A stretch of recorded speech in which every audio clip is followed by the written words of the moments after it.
Bonsoir à tous, bienvenue dans Quartier Jaune. Alors ce soir, on a quand même le privilège de recevoir un invité exceptionnel, donc Francis Lalanne. Bonjour ami. Alors Francis Lalanne a fait parler de lui ces dernières semaines. Francis, tu as plusieurs facettes, hein. On te connaît évidemment comme artiste, comme poète, comme rebelle, comme acteur, même comme coproducteur en 1986 avec le film Le Passage. J'ai produit 3 films en fait, un court-métrage qui a eu le prix au Festival de Hyères.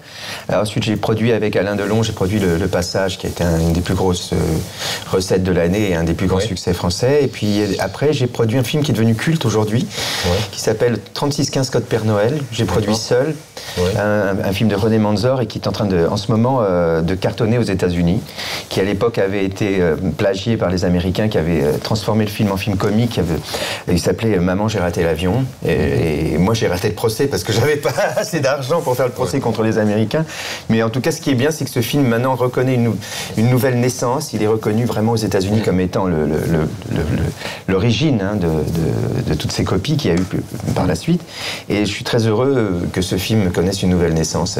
3615 Code Père Noël aussi. Alors aujourd'hui, on reçoit plutôt l'homme politique. Si j'ose dire, tu me rectifieras si tu considères que... Tu aurais dit politicien, je me serais révulsé comme ça. J'aurais dit non, pas politicien, mais je pense que oui, homme politique au sens noble du terme, hein, comme chaque citoyen en ce moment qui se révolte contre le diktat que la France subit du fait de ce coup d'État de l'exécutif sur les corps intermédiaires. Je pense que l'action de chaque citoyen aujourd'hui qui dit non est une action politique, éminemment politique, et c'est dans ce cadre-là, moi, que j'ai positionné mon action. D'accord. Alors, je vais quand même rappeler ton parcours politique, parce que tu as eu un parcours politique. Ensuite, de responsable politique, alors. De responsable politique. Ensuite, on parlera de ta tribune et de ta seconde tribune, hein, puisqu'il y a 2 tribunes. Alors, depuis 2007, tu t'es engagé si j'ose dire, dans le mouvement écologiste. Donc, dans la mouvance. Dans la mouvance. Voilà. Tu as commencé avec Antoine Wechter. Effectivement. En 2007. Oui. Tu as été candidat à une élection. Alors, c'était municipal ou non? Je ne crois pas. Non, c'était pour les législatives. Voilà, législatives. 2008, tu réitères. Hein. Alors là, par contre, pour les municipales, à Montauban, 2009, tu deviens porte-parole d'Alliance écologiste indépendante. C'est le tournant pour moi. Pour l'élection européenne. Oui, c'est-à-dire que c'est allé plus loin que ça. C'est-à-dire que j'ai rencontré un homme extraordinaire qui s'appelle Jean-Marc Governatori, qui est, je pense, peut-être le seul homme politique vraiment pur que j'ai rencontré dans tout mon chemin politique. Un homme vraiment pur et désintéressé, et vraiment au service de la citoyenne et du citoyen et de la planète. Et en fait, on a fondé ensemble un mouvement. Là, oui, on peut dire, c'était pas dans le cadre de la mouvance écologiste, mais c'était un mouvement qui s'appelait l'Alliance écologiste indépendante. Et ce mouvement, on l'a défendu ensemble pendant plusieurs élections, jusqu'à obtenir aux dernières élections, dans la réunion de notre mouvement avec Europe Écologie Les Verts, on a aujourd'hui 2 députés. Notre mouvement compte 2 députés. Il a été monté en 2009 et 10 ans après, il a 2 députés. Je pense que c'est pas mal quand même pour des gens qui partent de rien. Et c'est vraiment dû énormément à la ténacité, à l'obstination de Jean-Marc Governatori, à tout l'argent qu'il a investi il n'aime pas ce mot combat, mais en tout cas dans cet engagement politique, oui. Et ça a été un tournant pour moi parce que tout d'un coup, je suis devenu un responsable politique à part entière. C'est-à-dire que j'avais des responsabilités dans le cadre d'un mouvement qui était une formation politique agréée et qui prétendait justement à des mandats. Alors je continue ton parcours. De 2017, tu es candidat à une élection législative avec le mouvement éco-citoyen. Qui était aussi un mouvement qu'on avait créé avec Jean-Marc Governatori. D'accord. Et en 2019, est-ce que c'est un tournant, les Gilets jaunes? Tu t'engages avec les Gilets jaunes, qui n'est pas en tant que tel un combat pour l'écologie, puisque jusqu'à maintenant, tu défendais des idées d'écologie, hein, si j'ose dire.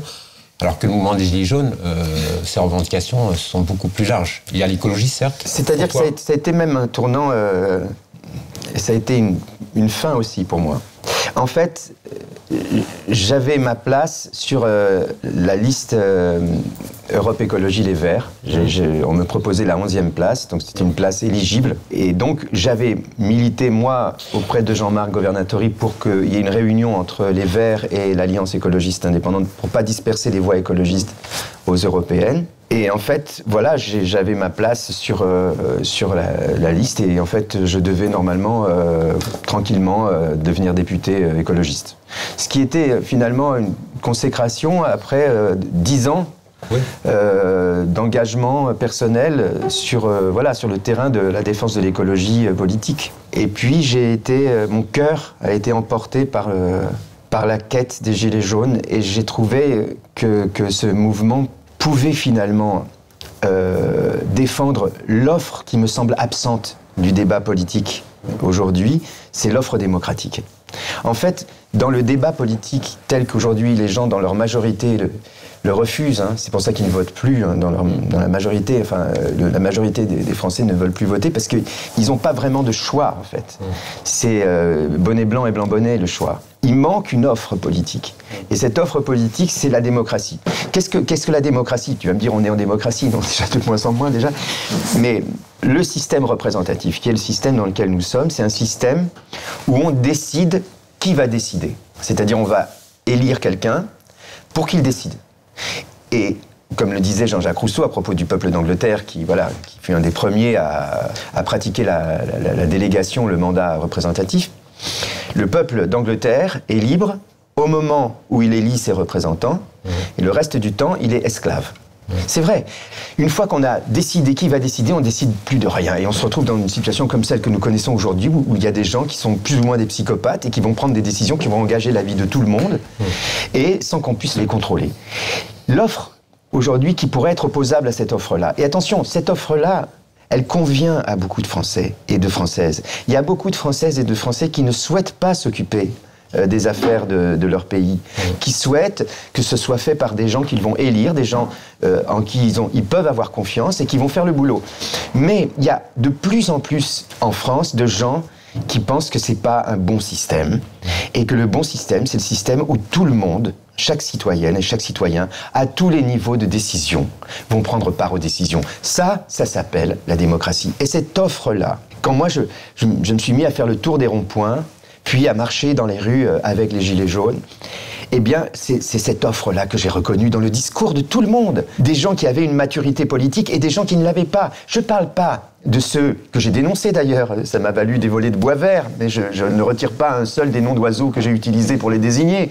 Je ne parle pas de ceux qui venaient faire la pêche aux voix pour le Rassemblement national ou pour les Insoumis. Ceux-là, pour moi, c'était des pêcheurs de voix, c'était pas des gilets jaunes à part entière, comme je l'ai dit. Là, je le dis de manière plus gentille. l'UPR aussi. Hein. Pardon ? Il y a l'UPR aussi. L'UPR aussi, mais enfin, je parle des deux gros mouvements du système, hein, que sont le Rassemblement national et que sont la France insoumise, qu'on n'entend absolument pas s'exprimer dans l'hémicycle, qui laissent faire le gouvernement d'une manière totalement éhontée, parce que leur jeu politicien, c'est de laisser le gouvernement actuel s'enfoncer et donc jouer sur ce mécontentement pour essayer toujours pareil, c'est le système politicien, d'utiliser le mécontentement pour avoir des voix.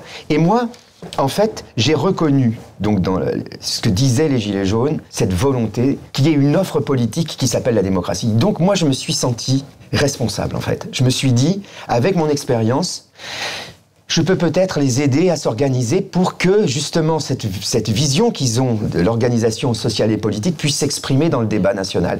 Et j'ai proposé à tous les Gilets jaunes que j'ai rencontrés cette liste aux européennes, parce que ça aurait pu nous permettre, si la division et la zizanie s'étaient pas emparées du mouvement, comme ça a été le cas, ça aurait pu permettre l'élection de députés jaunes, de députés démocrates, enfin, dans le concert politique français, qui aurait pu non pas s'exprimer de manière marginale, simplement marginale par l'engagement dans la rue et les réunions, etc., mais à l'intérieur du système.